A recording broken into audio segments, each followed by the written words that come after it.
ang mga kwento ng pag-ibig, kwento ng buhay at kwento ng pag-asa dito sa Barangay Love Stories. Love Stories.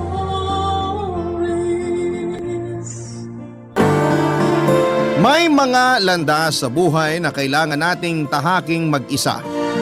Sa ganung paraan ay mas makikilala natin ang ating sarili at maaari pa nating madiskubre kung sino yung mga karapat-dapat nating maging kasama. Ikaw kabarangay, minsan ka na bang naligaw sa daang tinatahak mo? Dear Papa Dudut, ang pag-ibig, pwede yang ikumpara sa maraming bagay sa mundo. Pero para sa akin ang pag-ibig ay parang pag-akyat sa bundok. Siyempre sa una andon yung excited ka, pero habang nasa daan ay makakaramdam ka ng matinding pagod at hingal. Maiisip mo na hindi pala ganon kadali at parang gusto mo nang sumuko, Papa Dudut. Hindi rin patag ang daan paakyat sa tuktok ng bundok. Puro lubak-lubak, madulas at mabato. Na pwede pang dahilan para madapa, masaktan at masugatan ka. Bago ko po ipagpatuloy ang aking kwento ay gusto ko po munang magpasalamat sa inyong programa na Barangay Love Stories. Sakaling mapili niyong itampok ang sulat ko, itago niyo na lamang po ko sa pangalang Lorene, 30 years old at taga Mandaluyong. Mahilig po akong umakyat ng bundok, Papa Dudut, at masasabi ko na marami-rami na rin akong summit na narating. Halimbawa na doon yung paborito at binabalik-balikan kong bundok sa Benguet, Mountain Province, na kung tawagin ay Mount Ulap. Naakyat ko na rin po ang Mount Pulag na nasa parehong probinsya. Mount Macolot sa Batangas, Mount Pinatubo sa Zambales, Mount Daraitan sa Rizal at marami pang iba. Sa totoo lang ay wala akong hobby noon. Boring akong tao kundi lang talaga ako na impluwensyahang umakyat. Sa bundok ng mga kaibigan ko ay baka wala akong ibang ginagawa sa buhay ko ngayon kundi ang magpakalunod sa mga papeles sa opisina namin. Papadudod sumulat po ako para ikwento ang buhay pag-ibig ko na mayahalin tulad sa nakakapagod at nakakahingal na karanasan ko sa tuwing umaakyat ako sa bundok. Magsisimula po ang lahat nung nasa college ako. Meron po akong nobyo si Arlo. Noong mga panahon na yon ay transfer ako sa eskwelahang pinapasukan niya. Matapos naming lumipat ng bahay dahil nag-iba ang destino ng trabaho ni Daddy. Malungkot nga ako noon kasi nasa second semester na ako sa kurso ko at naiwan sa dati kong paaralan yung mga close friends ko. Pero wala naman akong nagawa.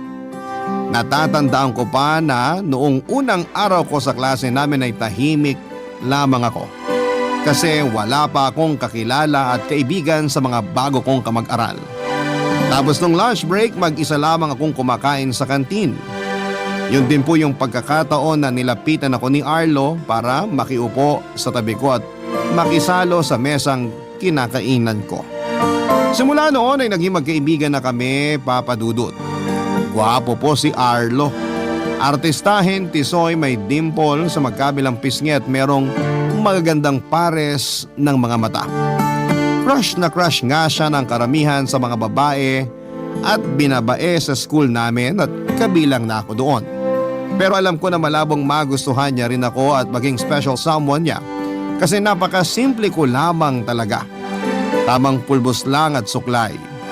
Sa kabila ng hindi namin pagiging mag-on, nakakaramdam pa rin ako ng selos lalo na nung isang araw ay may nakita na lamang kong babae na umaaligid sa kanya. Tapos ay pinansin niya at madalas na niyang kasama. Sa inis ko ay iniwasan ko po si Arlo, bagay na napansin naman niya, Papa Dudut.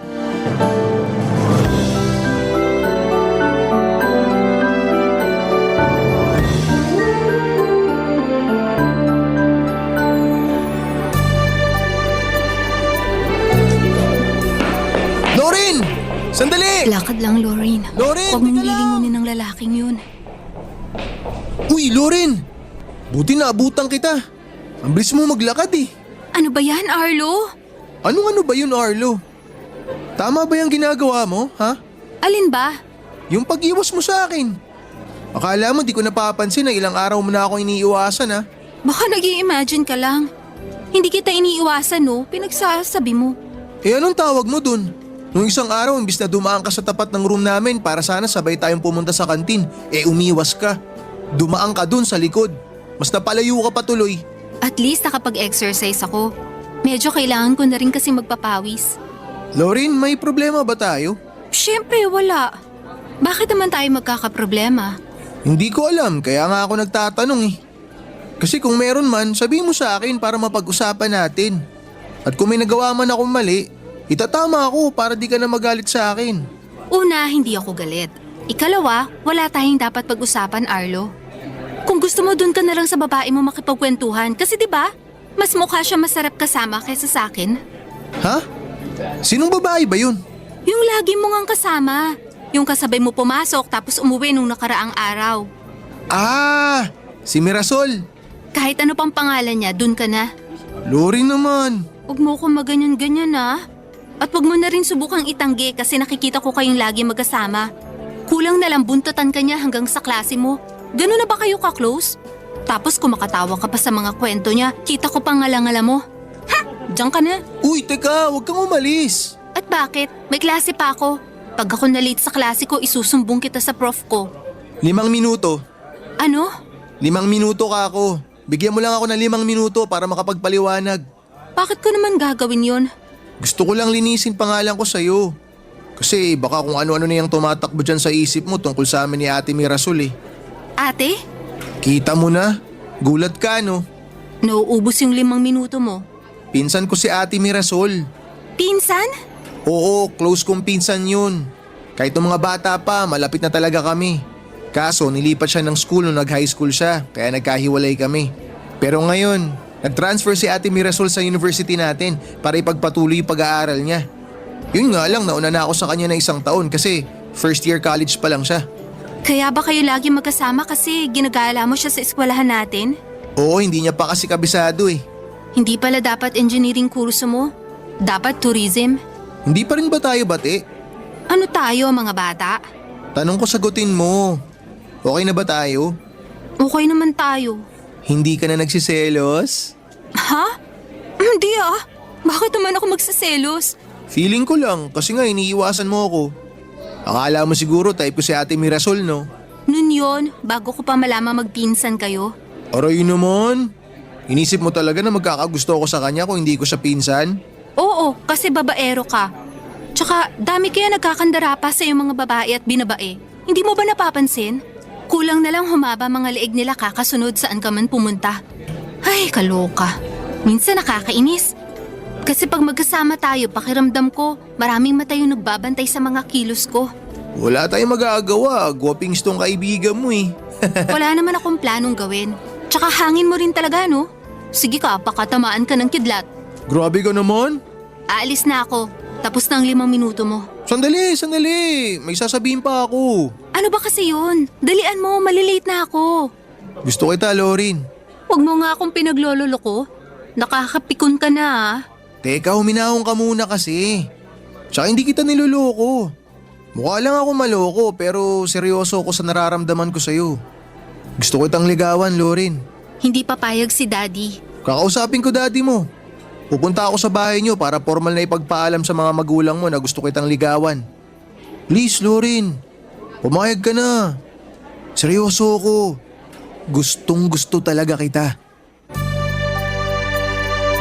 Si Arlo po ang unang lalaki na nagpakita sa akin ng interes na ligawan ako, Papa Dudut. Kaya magkahalong kaba at excitement ang namayani sa akin ng mga panahon na yon. Tapos nagulat na lamang ako nung isang araw ay tinutuon niya ang minsan niyang sinabi na pupuntahan ako sa bahay namin para ipagpaalam sa parents ko ang panliligaw niya. Hinarap niya po sina daddy at mommy at sinserong sinabi sa kanila na gusto niyang hingin ang kanilang permiso. Kaya lang ay hindi po pumayag si daddy na maging kami habang nag-aaral pa kaming pareho. Bagay na nirespeto ni Arlo kaya nagustuhan siya ng mga magulang ko. Mabilis na nagdaan ang mga araw, linggo, buwan at taon. Consistent po si Arlo sa panliligaw niya sa akin kahit na wala siyang tsansa na sagutin ko dahil hindi pa kami graduate. Pero hindi na po ako noon makapaghintay, Papa Dudut, dahil hulog na ako kay Arlo. Bukod doon ay nababanggit din ng mga kaibigan ko na baka pag pinatagal ko pa ang pagsagot kay Arlo ay mag-iba ang ihip ng hangin. Magkagusto siya sa iba at ayaw ko pong mangyari yon, kaya naman sinuway ko ang bili ni Daddy matapos kong ibigay kay Arlo ang matamis kong oo. Hindi nagtagal ay naging kami, pero nilihim po namin yon sa lahat, lalo na sa parents ko. Nung nakapagtapos na kami sa pag-aaral ay si Arlo sa kurso niyang engineering at ako naman ay accountancy, at nung nagkaroon na rin kami ng maayos na trabaho at karera ay saka lang namin inamin kina Mami at Daddy ang lahat. Hindi naman sila nagalit, Papa Dudut, pero pinayuhan nila si Arlo na huwag akong sasaktan. Sobrang swak po kami ng boyfriend ko. Nagja-jive ang mga ugali namin. Maintindihin po si Arlo, kabisado niya ang mga topa ko at alam niya ang gagawin kapag sinusumpong ako ng toyo ko. Mapagpasensya rin siya at malalahanin, lalong-lalo na sa mga magulang ko. Legal sa parehong pamilya namin ang aming relasyon, Papa Dudut, kaya akala ko ay wala na pong makakapaghiwalay sa amin ni Arlo. Kasi mature naman kami, nare-resolve namin ang mga away namin, kaya hindi katakataka na tumagal kami ng 8 taon. Opo, Papa Dudut, 8 taon. Ikakasal na dapat kami kasi nag-propose na siya sa akin hanggang dumating yung isang araw na nagkatampuhan kami at nahuli ko na lamang siya na nambababae, Papa Dudut.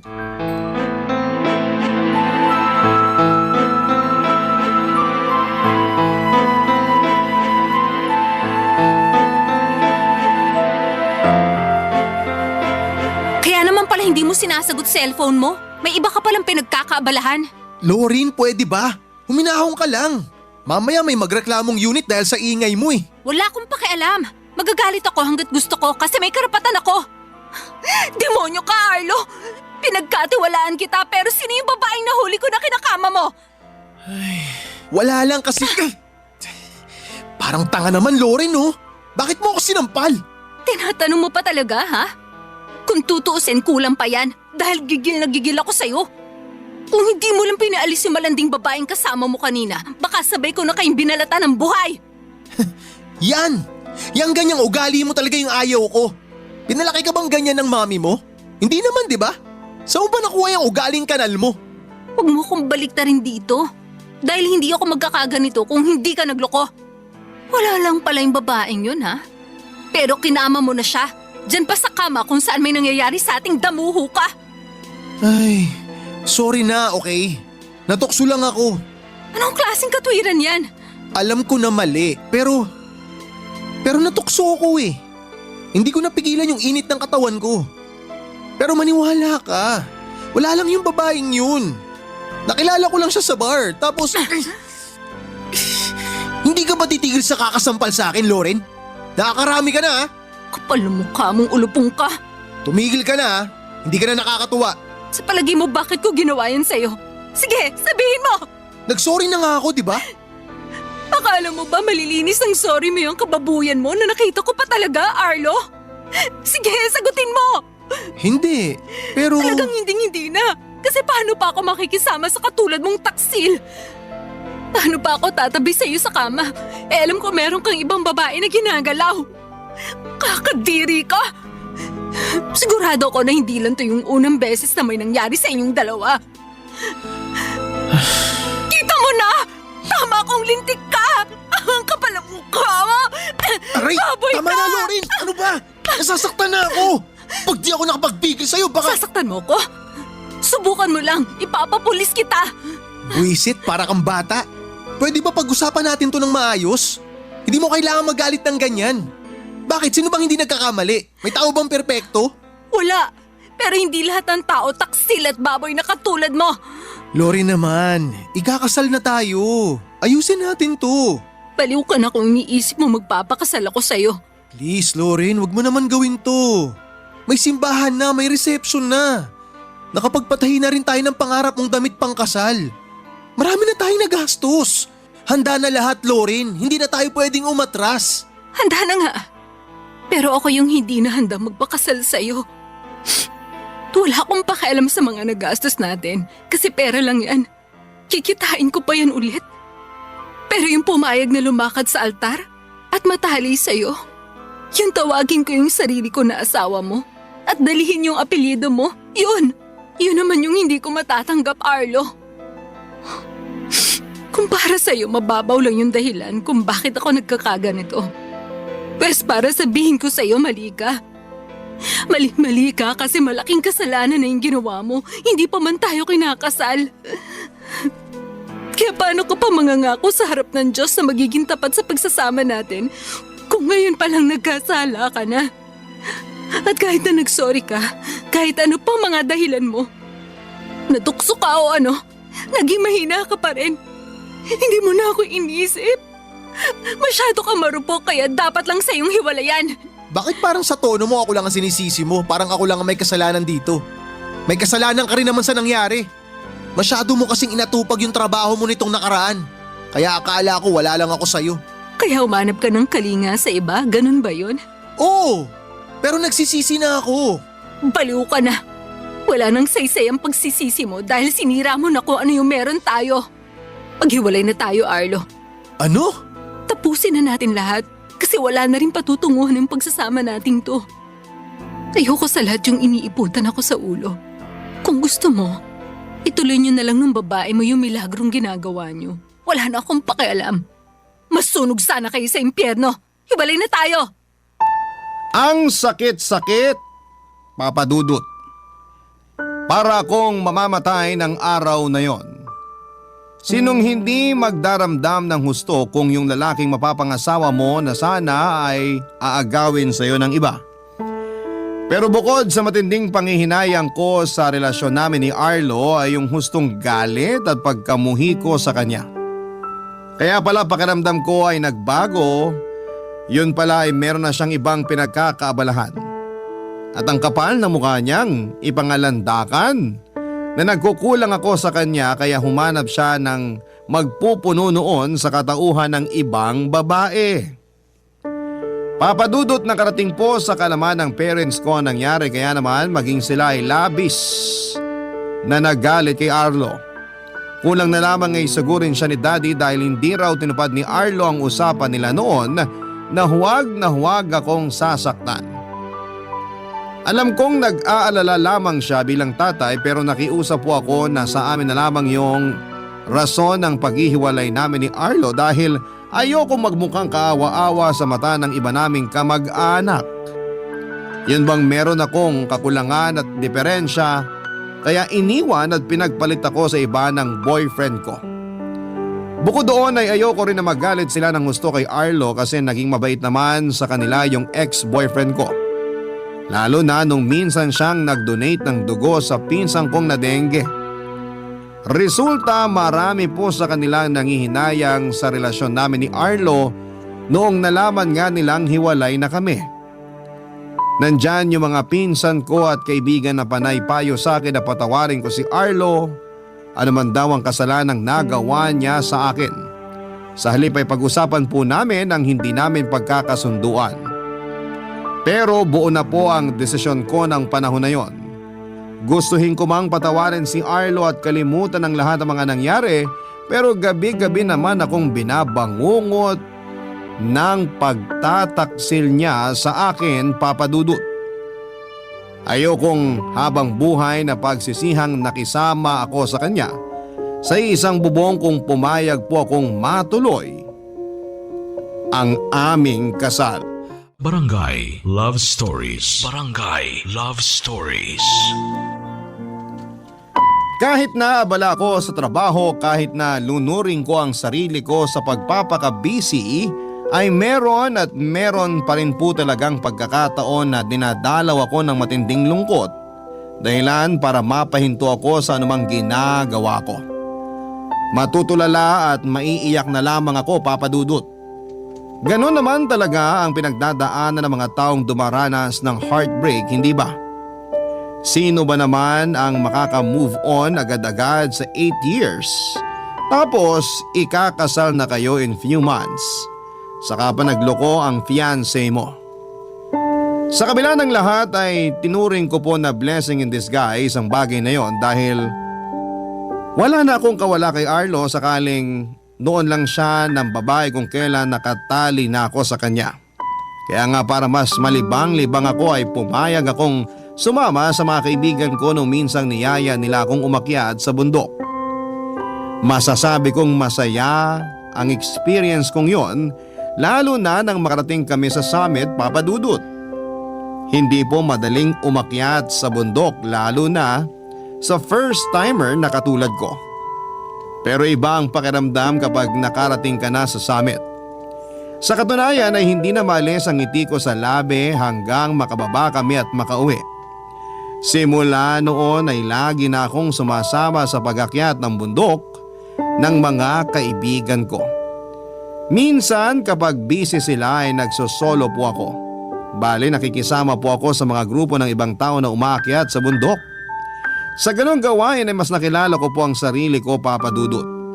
Bukod doon ay lumawak ang mundo ko at marami akong naging kaibigan. Isa na po doon si Rico na namit ko nung unang beses akong namundok. Papa Dudut, nakasabay ko po sa trail si Rico. Bale, sinabayan niya ako sa paglalakad kasi napansin niya na ako lang daw yung walang kasama o kaibigan. Doon ko na nga sinabi na mag-isa lamang ako dahil kasama na mga kaibigan ko ang mga jowa nila. Guwapo po si Rico, Papa Dudut. Matikas ang tindig, batak na batak ang muscles sa katawan dahil sa pag-akyat sa bundok. Moreno, may magagandang mga ngipin na gustong gusto kong titigan kapag ngumingiti siya. Mahaba din ang pilik mata ni Rico at ganoon din ang buhok niya na tinali na niya para hindi kumalat at sumaboy sa kanyang mukha. So matutalay naging maayos po ang akyat namin at maging ang pagkakamping namin sa bundok. Sa katunayan, Papa Dudut ay nag-offer po si Rico na sa tent na lang niya ako magstay matapos akong pilitin ng mga magagaling kong kaibigan, Papa Dudut.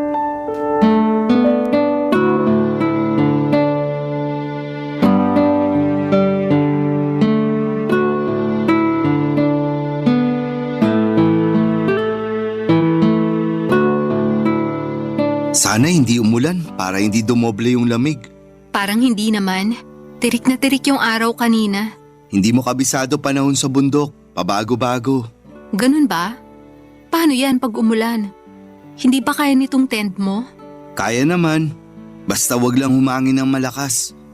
Pero hayaan mo na, kasi mukhang tama ka nga. Hindi naman uulan. Halika, upo ka rito sa tabi ko. Ayoko nga, baka mamaya may magalit eh. Sino namang magagalit? Rico, wag mo nang bilugin ang ulo ko. Una, sinabayan mo ako paakyat dito sa campsite kanina. Tapos ngayon pinatuloy mo ako dito sa tent mo. Akala mo ba manhid ako? Akala mo hindi ko alam na may jowa ka na o asawa kasi may singsing ka na dyan sa daliri mo? Paano ko magalit sa'yo yon kahit na wala naman tayong ginagawang mali? Masyado ka naman nag-aalala, Lorin. Sinong hindi mag-aalala? Mamaya maging dahilan pa ako ng pag-aaway nyo. Or worst, awayin pa ako ng jowa o asawa mo. Ayoko ng gulo. Kaya nga ako sumama sa mga kaibigan ko mamundok kahit na hirap ako sa pag-akyat dito kasi gusto ko ng peace of mind. Maling-mali talaga na pumayag ako magstay dito sa tent mo porque wala akong dalang sarili ko at wala na akong espasyo dun sa tent ng mga kaibigan ko. Aalis na ako. Sa labas na lang ako kahit malamig. May jacket naman ako. Lori naman, huwag ka nang lumabas ng tent. Baka sipunin ka. Madali lang namang gamutin yung sipon kesa pasa sa mukha sakaling awayin ako ng jowa o asawa mo. Wala akong jowa o asawa, kaya pwede ka nang kumalma. Ha? Pinaglololoko mo ba ako? Hindi kaya, nagsasabi ako ng totoo. Eh bakit may suot kang singsing? Eto ba? Mahabang kwento. Makikinig ako. O sige, pero sana di ka antokin. Magkwento ka na lang kasi. Engagement ring namin ng girlfriend ko tong singsing na suot ko. Sinasabi ko na nga ba? May fiancé ka na, ikakasal ka na. Noon yun, pero iwalay na kami ngayon.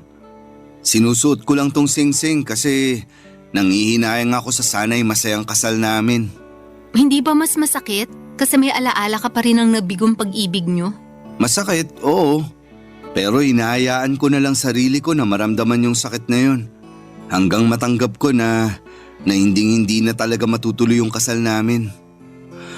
Ay, 10 taon din kami, Lorin. Bago yun natapos sa isang iglap. Sorry, Rico. Hindi ko naman akalain na ganyan pala kabigat yung dinadala mo. Hindi mo naman kailangang mag-sorry. Wala ka naman ginawang mali. Saka choice ko naman na suotin pa rin tong singsing namin. Kasi hanggang ngayon mahal ko pa rin siya. Hihintayin ko na lang magsawa tong puso ko. Alam ko pag nangyari yun, nakalimutan ko na siya. Hindi pala tayo nagkakalayo ng pinagdaanan. Yun din ba ang dahilan kaya umaakit ka sa bundok? Ako kasi oo eh. Sawa na ako magmukmuk sa bahay at sa opisina namin. Kaya pumayag akong sumama sa mga kaibigan ko papunta rito. Tama ka, yun din dahilan ko. Pero alam mo ba na dati sabay kaming umaakyat sa bundok ng ex-girlfriend ko? Mas masakit na mag-isa ka na lang ngayon. Nung una, aminado akong nahihirapan ako. Pero habang tumatagal, mas nakikilala kong sarili ko. Nasabi ko na lang na kaya ko palang makarating sa tuktok kahit hindi siya kasama. Congratulations. Senyales yan na nakaka-move on ka na. Pero pwede ko ba malaman ang rason ng hiwalayan nyo? Pinagpalit niya ako sa iba. Pero bago yun, akala ko trabaho at pangarap lang niya yung kakumpetensya ko sa kanya. Sa loob ng 10 taon naming magkarelasyon, maraming bagay na gustong matupad ang ex-girlfriend ko. Isa na dun yung makapagtrabaho siya sa abroad at mag-migrate. Siyempre, sinuportahan ko siya sa pangarap niyang yun. Kahit 2 beses na niyang nireject ang proposal ko. Mahal ko kaya inunawa ko. Umalis siya sa Pilipinas matapos siyang makatanggap ng job offer para makapagturo sa isang university sa Florida. Pero napansin ko na lang na kapag mas inuunawa mo pala ng gusto yung tao at yung mga rason nila, mas nagiging daan yon para abusuin ka nila. Di ko alam na may nakilala na pala siyang ibang lalaki dun, Amerikano. Tapos naging sila bago siya nakipaghiwalay sa akin sa cellphone. Huling balita ko, kinasal na sila at pinoproseso na yung papeles niya para maging US citizen. Grabe, hindi ako makapaniwala. Nagawa sa'yo yun ng ex-girlfriend mo? Oo, para sa pangarap niya. Ayaw niya kasing bumuo kami ng pamilya rito sa Pilipinas. Pero hindi naman ganun kadali yung gusto niyang mag-migrate kami dahil nandito yung negosyo ko eh. May plano naman ako pero sana binigyan niya pa ako ng panahon. Kawalan niya kasi sinayang ka niya, Rico. 10 taon. Grabe. 2 taon lang ang lamang sa amin ng ex-boyfriend ko na nagtaksil naman sa akin. Pareho pala tayong sawing palad. Malas sa pag-ibig. Hindi naman siguro. Maling tao lang yung minahal natin. Alam mo ako, kahit paano nakakausad na rin. Pinagpapasa Diyos ko na lang ang lahat. Basta mag-focus ako sa paghilom ng puso ko at sa sarili ko. Hindi ko na masyadong iniisip yung pananakit sa akin ng ex ko. Kasi alam ko sa sarili ko kawalan niya yung paghihiwalay namin. Yun na lang din ang isipin mo, Rico. Kawalan ng ex-girlfriend mo yung paghihiwalay niyo kasi sinayang ka niya. Sana hindi sila karmahin sa ginawa nila sa atin. Gusto ko na lang maging masaya tayo. Yan din naman ang gusto ko. Pero sana, ganun lang din sila kadaling kalimutan. Simula noon, pag hindi ako nagsosolo sa pag-akyat ng bundok ay si Rico na po ang kasakasama ko, Papa Dudut. Marami po akong natutunan sa kanya lalong-lalo na sa mga teknik kung paano mas mapapadali ang pag-akyat namin at mas magiging ligtas at maingat. Wala po talaga akong masabi sa galing at talino ni Rico. Bukod doon ay komedyante rin siya kung minsan. Kaya nga laking panghihinayang ko rin na hindi sila nagkatuluyan ng girlfriend niya noon. Pero thankful ako kasi hindi siya napunta sa maling babae. Kung tutuusin ay pareho kami ng kapalaran ni Rico pagdating sa pag-ibig.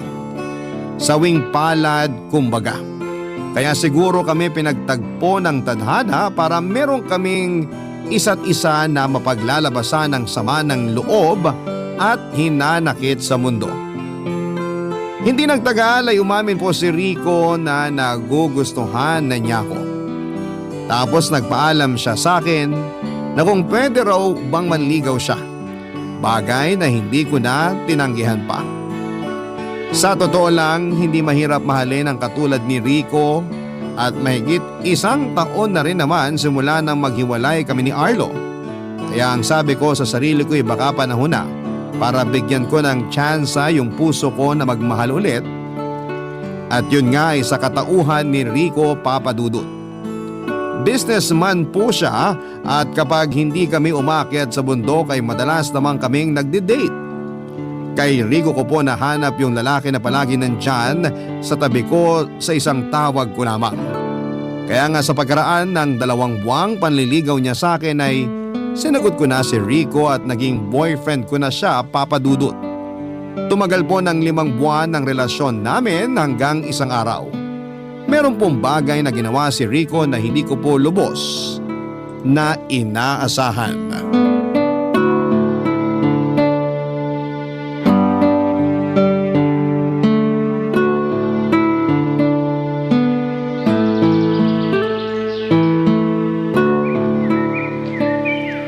Halika rito, Lorin. Dito tayo banda. Sweetie, baka hanapin na tayo ng mga kasamahan natin. Kanina pa tayo nakahiwalay sa kanila. Hindi yan. Saka nakausap ko naman yung guide natin. Sabi ko, bigyan lang ako ng ilang minuto bago tayo bumaba. Wala naman tayong kasunod na grupo na aakyat dito sa summit. Okay, pero bakit mo ba kasi ako hinadak dito? Basta, Ayaw mo ba ng group picture sa kanila? gusto pero mamaya na yun. Kasi may mas importante akong bagay na gustong gawin. Ano yun? Sandali ha, kunin ko lang. Nako, buti hindi nahulog. Rico, ano yan? Sing-sing ba yan? Oo, sweetie.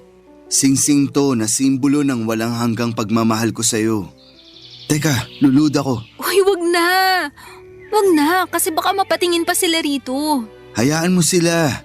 Alam naman nila plano ko, kaya nga game na game silang pabayaan tayo rito. Rico naman eh. Uy hala, lumuhod ka nga. Lorin, alam ko hindi pa nagtatagal simula na magkakilala tayo. At halos 5 buwan pa lang nang sagutin mo ako para maging boyfriend mo. Pero sana sa iksing panahon na yon, naiparamdam ko sa iyo yung pagmamahal ko.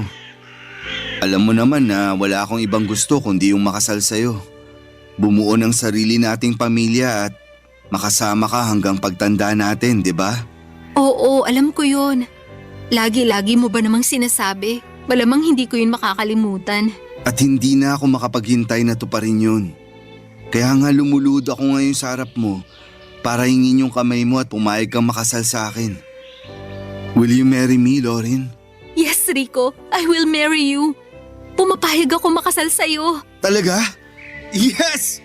Yuhu! Huwag ka nang sumigaw. Nakatingin sila sa atin, no? Ayos lang yan, sweetie. Pero teka, akin na yung kamay mo. Isusuot ko sa daliri mo tong sing-sing.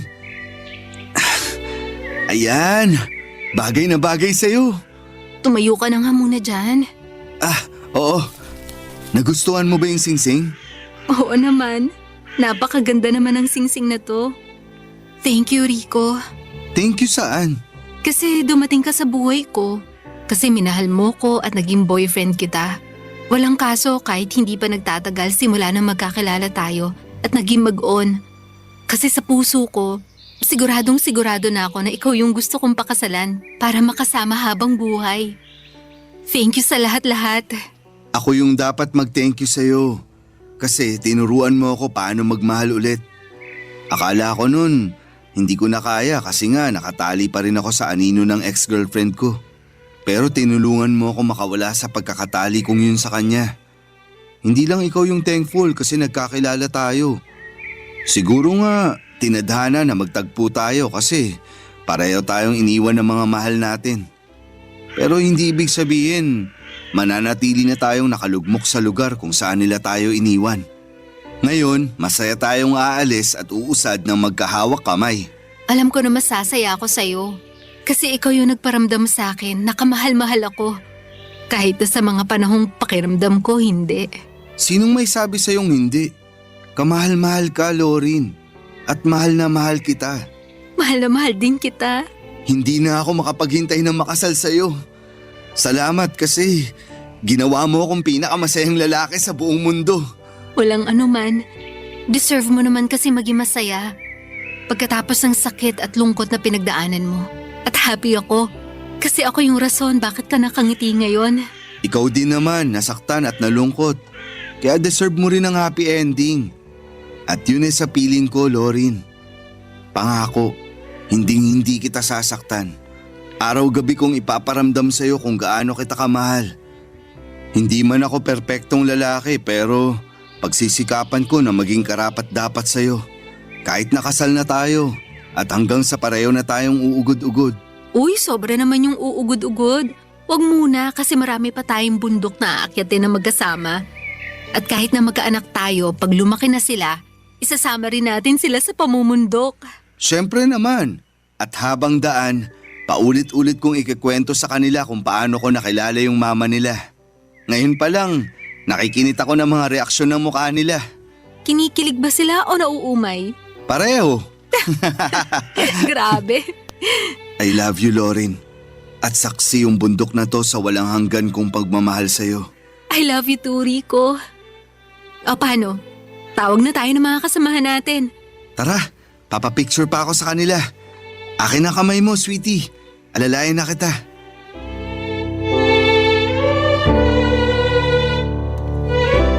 Mahal ko po si Rico, Papa Dudut, at walang duda yon.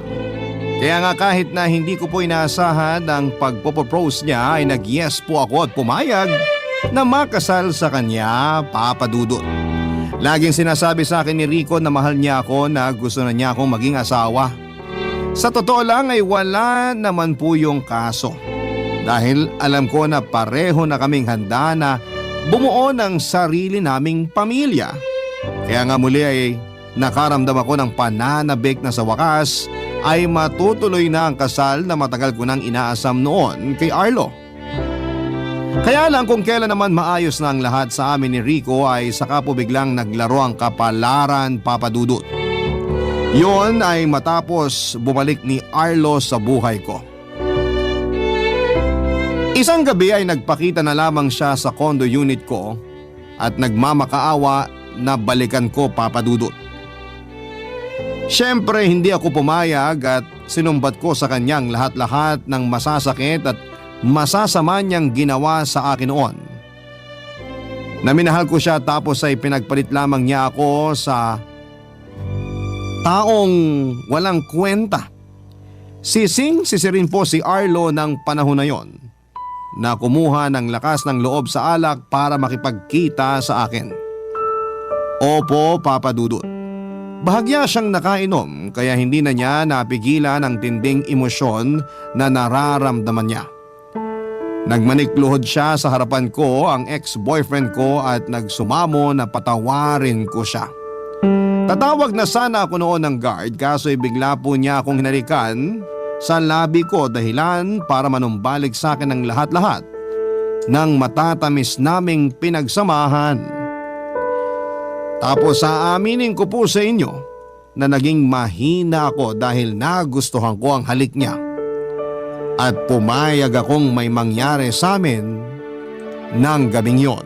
Barangay Love Stories. Barangay Love Stories. Pinalis ko po si Arlo sa condo unit ko kinabukasan at sinabi sa kanya na malaking pagkakamali na may nangyari sa aming dalawa. Tinanong ulit ako ni Arlo kung mahal ko pa raw ba siya at kung may tsansa na magkabalikan kami. Sinabi ko po na hindi ko na siya mahal at wala nang chance ang relasyon namin dahil ikakasal na ako kay Rico. Galit na galit po si Arlo nang malaman ang tungkol sa amin ng boyfriend ko, Papa Dudut, pero mas galit ako sa kanya dahil sa ginawa niya sa akin. Sinamantala niya ang kahinaan ko at naging makasarili siya, Papa Dudut. Pagalis po ni Arlo ay doon ako humagulhol ng iyak. Alam ko pong malaking kasalanan ang kagagahan na nagawa ko dahil may kasintahan akong tao tapos nakuha ko pang magpagalaw sa ibang lalaki. Hindi ko po magawang tumingin ng diretsyo kay Rico nang magkita kami ng gabing yon para mag-dinner date. Takang-taka ang kawawa kong fiancé dahil wala akong ganang kumain pero nagdahilan na lamang ako na masama ang pakiramdam ko.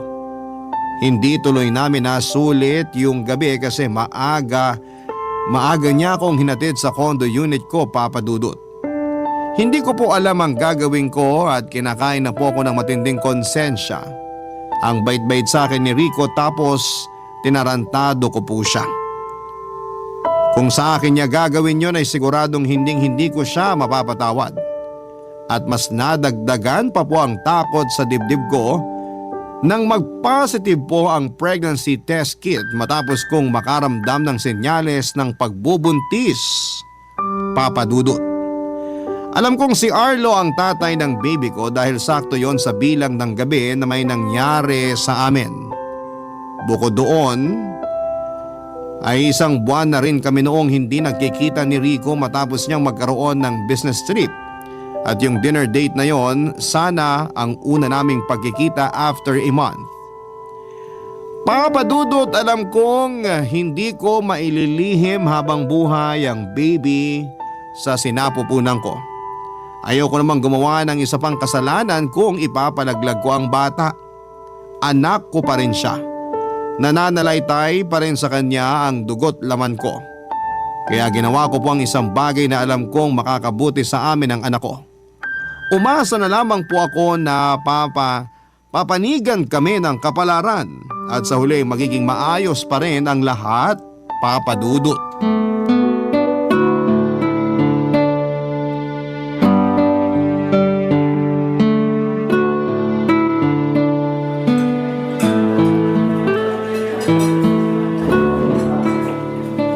Sure ka bang okay ka na, sweetie? Oo naman. Bakit mo natanong? Maputla ka kasi. Tapos namamawis pang kamay mo nung hawak ko. Ha? Ay sorry. Ayos lang naman pero nag-aalala ako. Ayos lang ako. Wala akong sakit, sweetie. Hindi mo kailangan mag-alala. Lauren? Pakiabot ng tubig. Eto. Ano bang nangyayari? Kailangan na ba kitang dalhin sa ospital? Hindi. Kumalma ka lang. Okay lang talaga ako. Salamat pala sa tubig. May sakit ka eh. Paano ako kakalma? Rico, wala akong sakit, okay? Buntis ako. Ha? Buntis ka? Oo. Kamakailan ko lang din nalaman. Kaya ako nagkakaganito pero wala akong sakit. Pero paano ka nabuntis? Di ba? Patawarin mo ko, Rico. Pero nagkasala ako sa iyo.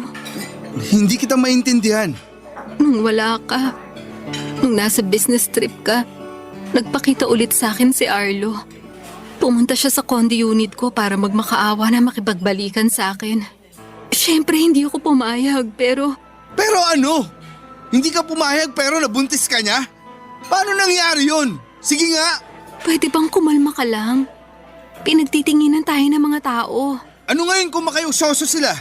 Wala na akong pakialam. Kahit magpiestahan nila tayo. Kasi masakit yung ginawa mong pagtataksil, Lauren. Kaya nga nagiging tapat na ako sa'yo ngayon. Natukso ko, nagkamali. Naging mahina ako kaya may nangyari pa rin sa amin ni Arlo ng gabing yun. Pero kinabukasan sinabi ko sa pagmumukha niya na hindi ko na siya mahal. Dahil ikaw ang mahal ko, Rico. Sa tingin mo, kaya pa kitang mahalin pagkatapos ng lahat? Anong ibig mong sabihin? Nagpagalaw ka sa iba habang tayo pa.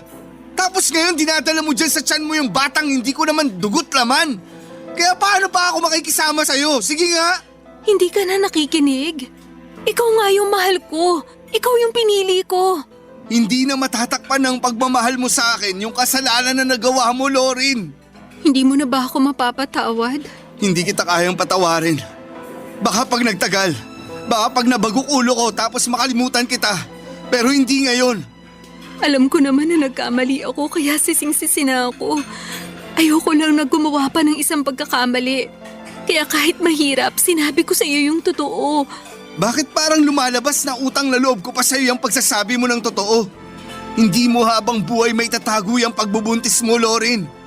Lalaki at lalaki ang tiyan mo at kaya-questionin din kita. Alam mo, mas masahol ka pa sa ex-girlfriend ko. Pero pareho lang kayong manluloko. Wag na wag mo akong ikukumpara sa kanya. Magkaiba kami. Wala kayong pinagkaiba kasi pareho nyo lang akong sinaktan. Akala ko pa naman ikaw na yung babaeng makakasama ko habang buhay. Pero nagkamali pala ako. Napakasama mong tao, Lorin. Wala kang konsensya. Rico, please. Intindihin mo sana yung sitwasyon ko. Hindi ba makasarili na hilingin mong intindihin kita? Nasasaktan nga ako sa ginawa mo sa akin. Ayaw na kitang makita ulit, Lorin. Bahala ka na sa buhay mo. Saan ka pupunta? Sandali, huwag mo kong iwanan dito. Mag-usap tayo. Makinig ka muna sa akin. Wala na tayong dapat pag-usapan.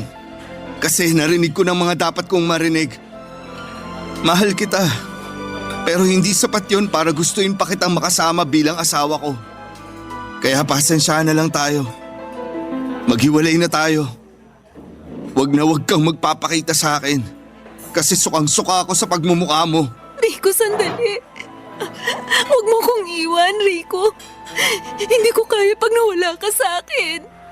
Pakiusap, huwag kang umalis. Bitiwan mo nga ako. Hinabol mo pa talaga akong baliw ka. Di ka na ba nahiya sa mga tao rito? Wala akong pakialam sa kanila. Yung mahalaga sa akin yung relasyon natin.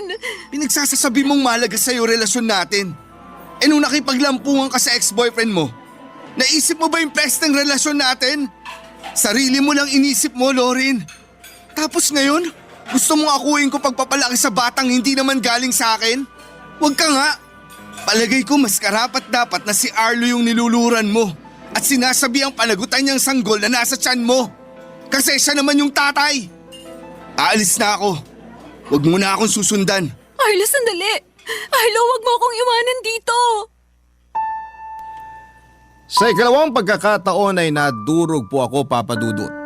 Pero masasabi ko na triple ang sakit ng isang palsake ni Rico ang mga salitang kahit kailan ay hindi ko inaasahang maririnig ko mula sa kanya. Ang kirot-kirot ng puso ko na kulang na lamang ay ikamatay ko. Nagmakaawa po ako kay Rico na huwag niya akong iwanan. Alam kong sobra at kakapala ng mukha pero gusto ko pong pakasalan niya pa rin ako sa kabila ng pagtataksil ko sa kanya. Wala naman po akong hangad na masama, naging mahina lamang po ako sa puso't isipan kaya nadaig ako ng aking emosyon. Pero alam kong pagiging makasarili kung ipipilit ko ang gusto ko dahil sobrang sakit po ng nagawa ko sa lalaking walang ginawa kundi ang mahalin ako at minsan ay naghangad na magkapamilya kami at makasama ako hanggang sa pagtanda. Hindi ko na po hinabol si Rico ng gabing iniwan niya ako at niluhod ko na lamang ang sarili ko sa pag-iyak. Sa pagkakataong yun ay pinilit ko pong magpakatatag alang-alang sa baby na nasa tiyan ko, Papa Dudut. Hindi po ako pwedeng manghina at kahit nawasak ako ay hindi ko maaaring pabayaan ang aking sarili dahil may batang umaasa sa akin na maging malakas. Tuluyan na pong nakipaghiwalay sa akin si Rico, Papa Dudut. At blinak na niya ako sa lahat ng social media accounts na meron siya. Hindi na po ko nakarinig sa kanya ng kahit na ano at noong isang beses na pinuntahan ko siya sa kumpanyang pagmamay-ari niya para sana makausap siya ay hindi niya po ko hinarap. Sa halip ay hinayaan niya akong kaladkarin ng gwardya palabas ng building niya.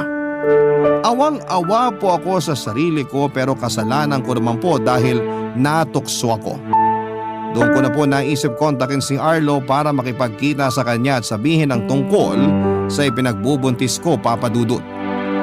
Higit kanino man, hindi ko kakayaning buhayin ang baby ko na mag-isa dahil wala pa akong karanasan sa pagiging nanay.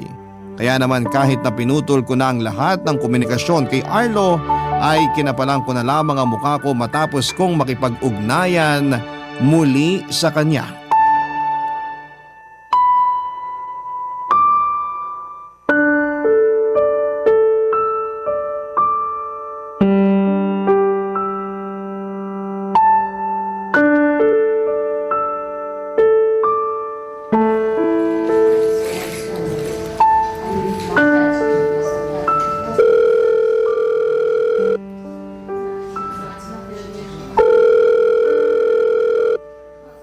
Arlo, sagutin mo na ang phone. Kailangan kita. Hello? Arlo? O Lorin, napatawag ka. Arlo, nandito ako ngayon sa ospital. Anong ginagawa mo dyan? Nagpa-check up ako. Mamaya ko na ipapaliwanag pag nagkita tayo. Eh naku, paano ba yan? Hindi ako pwede ngayon eh. Ha? Arlo naman. Anong Arlo naman ka dyan? Wala ka bang sasakyan? Mag-taxi ka. O kaya magpasundo ka dun sa jowa mo o kaya sa daddy mo. Hindi yung ako yung inuobliga mong puntahan ka dyan. Matapos mo akong i-block tapos ngayon tatawag-tawag ka. Pasensya ka na, hindi ko naman sinasadya. Alin sa mga masasakit na sinabi mo sa akin noon yung hindi mo sinasadya? Pinalayas mo pa nga ako sa kondo mo, di ba? Tapos ngayon dadramahan mo ako ng ganyan. Kaya nga humihingi ako ng paumanhin. Nabigla lang ako noon. Puntahan mo na ako rito, sige na. Wala akong dalang sasakyan. Nag-taxi lang ako papunta rito. Tsaka gusto rin kasi kita makausap. Ano pa bang pag-uusapan natin eh, parang nasabi mo na lahat. Arlo, please naman. Alam mo kanina ka pa eh. Kung sabihin mo na lang kasi ngayon sa tawag na to yung dapat mong sabihin. Bakit kasi gusto mo pa magpakita eh, busy nga ako ngayon. O ano, di ka na magsasalita? Bababaan kita. Buntis ako. O edi congratulations. O ano gusto mong gawin ko ngayon? Umatin ako sa binyag ng anak nyo ng asawa mo? Yung ba sana yung sasabihin mo sa akin kaya ka tumawag? Hindi si Rico yung ama ng baby ko, kundi ikaw. Prank ba yan? Kasi kung oo, tigil-tigilan mo ako Lorin ha. Hindi ako natutuwa. Hindi to prank. Hindi kita niloloko kasi totoong sinasabi ko. Tsaka hiwalay na kami ni Rico. Ano? Binida mo lang sa akin nung naikakasal na kayo ah. Oo. Pero nung nalaman niya na pinuntahan mo ko nun sa kondo ko at may nangyari sa atin, tapos nabuntis mo ko, bigla na lang siyang umatras at nakipaghiwalay sa akin. Wala pala yung boyfriend mo eh. Mahina. Tigilan mo na nga yung pang-iinsulto mo kay Rico. Wala namang ginagawa sa iyo yung tao.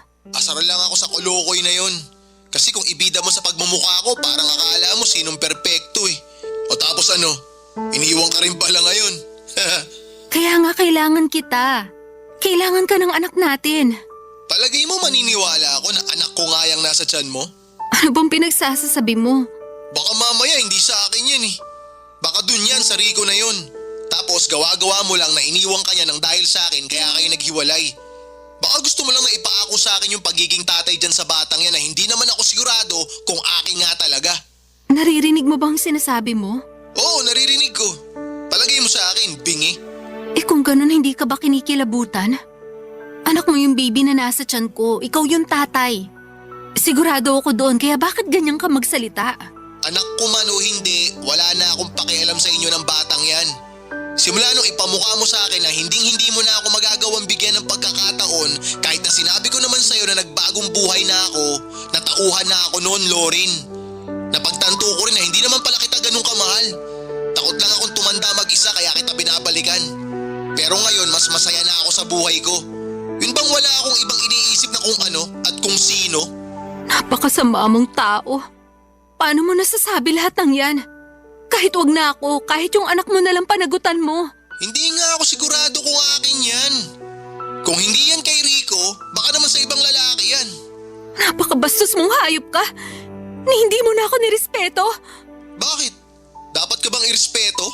Patakot ka sa karma dahil sa ginawa mong to sa akin. Kung alam ko lang na ikaw yung magiging rason para ako maging miserable, sana nun pa lang hindi na kita hinayaang kausapin ako.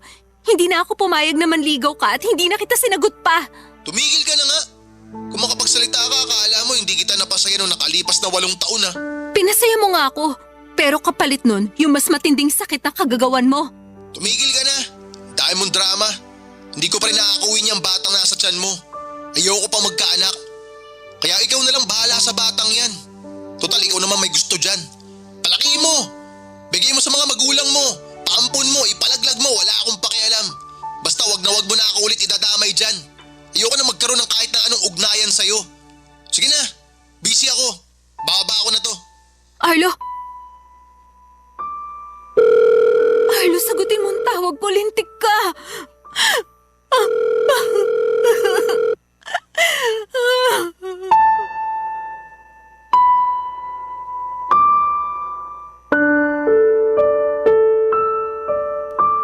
Hindi ko na paulit na contact si Arlo Papadudut dahil ako naman ang blinak niya ng number katulad ng ginawa ko sa kanya noon.